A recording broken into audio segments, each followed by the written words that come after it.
Hi, my name is Maya. And we are going to read for you our favorite book, Iggy Peck, the Architect. All right.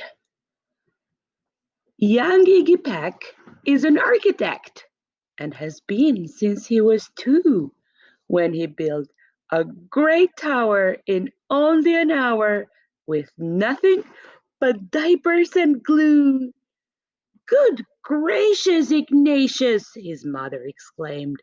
That's the coolest thing I've ever seen.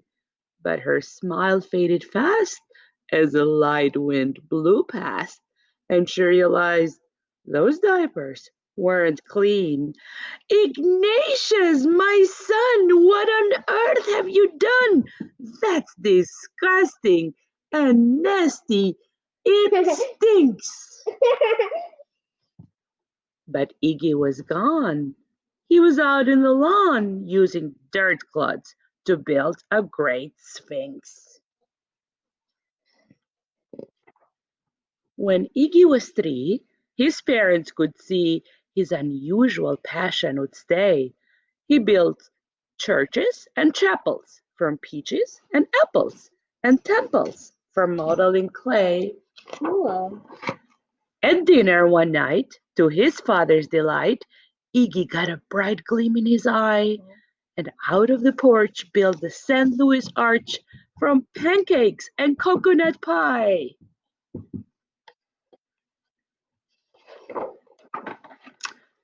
Dear Ig had it made until second grade when his teacher was Miss Lilla Greer. On the very first day, she had this to say: "We do not talk about buildings in here. Gothic or Romanesque, I couldn't care less about buildings, ancient or new." She said in her lecture about architecture that it had no place in grade 2.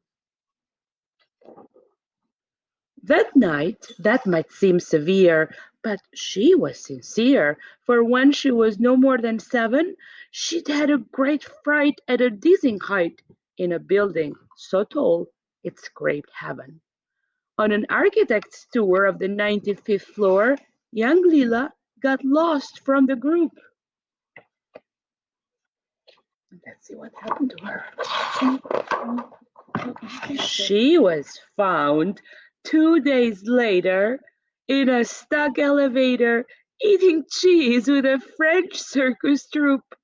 After that day, it's quite safe to say she thought all building lovers were nuts. As a teacher, she taught that, above all, one ought to avoid them. No ifs, ands, or buts.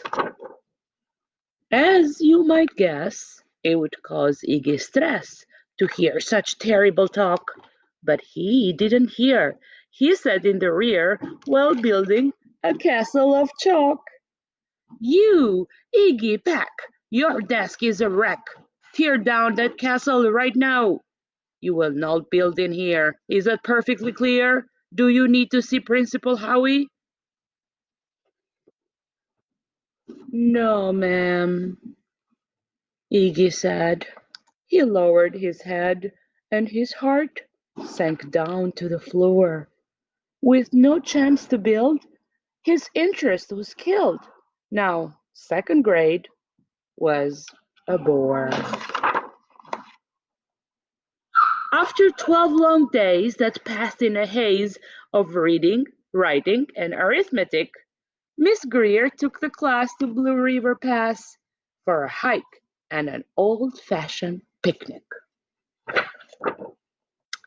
They crossed an old trestle to a small island nestled in the heart of a burbling stream. But they no sooner passed than the footbridge collapsed and Miss Lilla Greer started to scream, "We're trapped here! Oh my, alas, kids, goodbye!"